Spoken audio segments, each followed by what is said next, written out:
To send a letter is a good way to go somewhere without moving anything but your heart. Quote by Phyllis Theorix.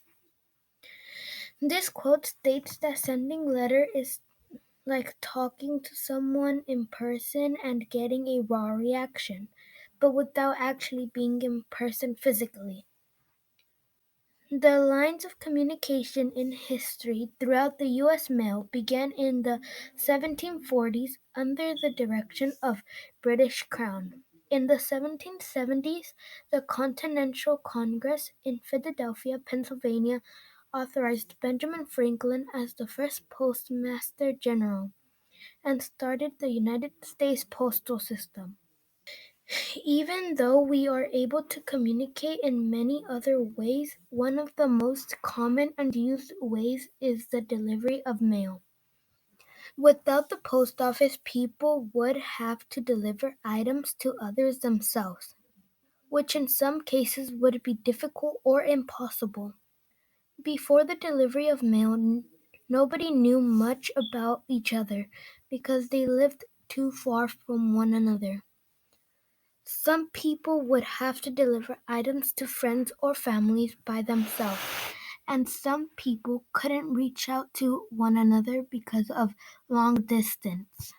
Thanks to mailmen/women, we don't need to deliver items ourselves anymore, for we have hard workers who can do it for us. On July 26, 1775, the U.S. postal system was established by the Second Continental Congress, with Benjamin Franklin as its first Postmaster General.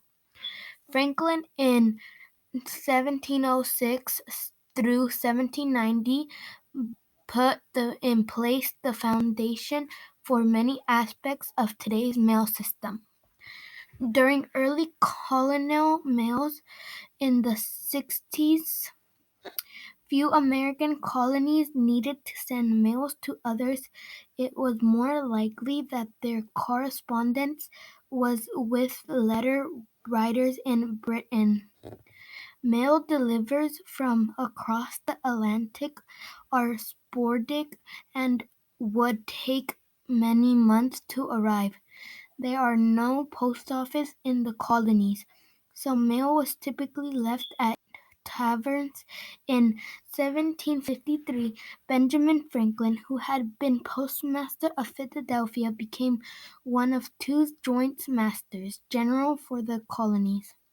He made numerous improvements to the mail system, including setting up new, more efficient colonies routes and cutting delivery time in half between Philadelphia and New York by having the weekly mail wagon travel both day and night via relay teams.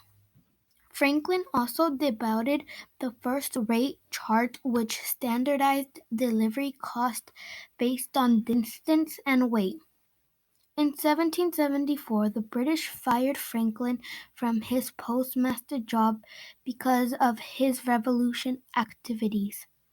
However, the following year, he was appointed Postmaster General of the United Colonies by the Continental Congress. Franklin held the job until late in 1776 when he was sent to France as a diplomat. He left a vastly improved mail system with routes from Florida to Maine and regular service between the colonies and Britain. President George Washington appointed Samuel Osgood as a former Massachusetts Congress as the first Postmaster General of the American nation under the new U.S. Constitution in 1789. At the time, there were approximately 75 post offices in the country. Today, the United States has over 40,000 post offices, and the Postal Service delivers 212 billion pieces of mail each year to over 144 million homes and businesses. in the United States, Puerto Rico, Guam, the American Virgin Islands, and American Samoa, the Postal Service is the nation's largest civilian employer with roughly 500,000 careers. The Postal Service is not for-profit, self-supporting agency that cover its expense throughout postage. Stamps used in United States started in 1847 and related products. The Postal Service gets the mails delivered rain or shine, using everything from planes to mules. Here is a clip of what a mailman/woman has to do in order to deliver our mail to us every day.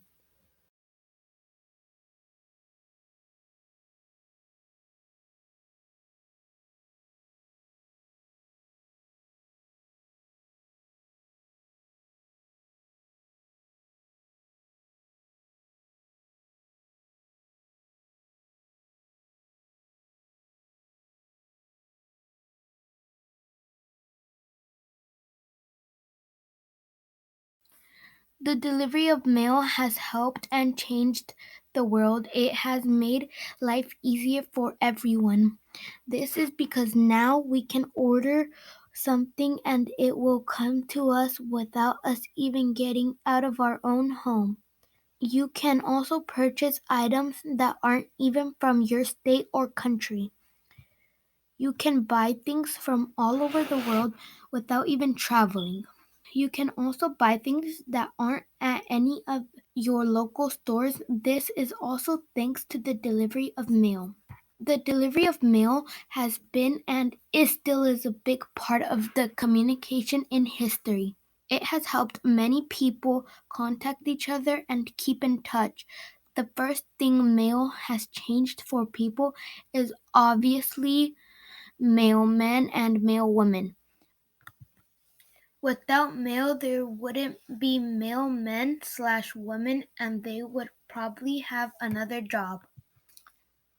Another thing are the companies that run by the postal system. It's a wonder what those companies would do, sell, or if they would even exist today. The delivery of mail has made an impact on our society because without mail, people in the past probably couldn't have gotten warned or notified of things such as bombs, threats, or natural disasters. This would have probably ended up with many deaths and a lot of destructions across the world. Even some bombs are disguised as mail, so the way they would be disguised would be different. In my opinion, I think that the delivery of mail is a good topic because you can learn about what happened in the past and how it impacted our future. The post office has changed a lot throughout the year.